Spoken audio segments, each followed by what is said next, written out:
आणि तिने सर्वांना जे यरूशलेमच्या मुक्ततेची वाट पाहत होते याबद्दल सर्वांना तिने सांगितलं.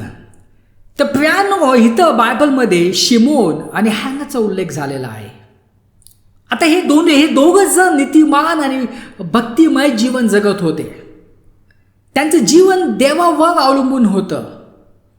ते देवाच्या गोष्टीत ते जे आहे त्यांनी स्वतःला ओढून घेतलं होतं. आणि म्हणून जेव्हा येशू ख्रिस्त तिथे आला, जेव्हा मरिया आणि युसेफ जो आहे ते तिथं आले, तर पवित्र आत्माने या दोघांना सांगितलं, येशू ख्रिस्त आलेला ज्या त्याची तुम्ही जे वाट पाहतायत, आतुरतेने वाट पाहतायत, तो आलेला आहे आणि आज तुम्ही त्याला पाहणार आहात. आणि प्रियानं म्हणून शिमोन आणि हन्ना त्याला पाहू शकली.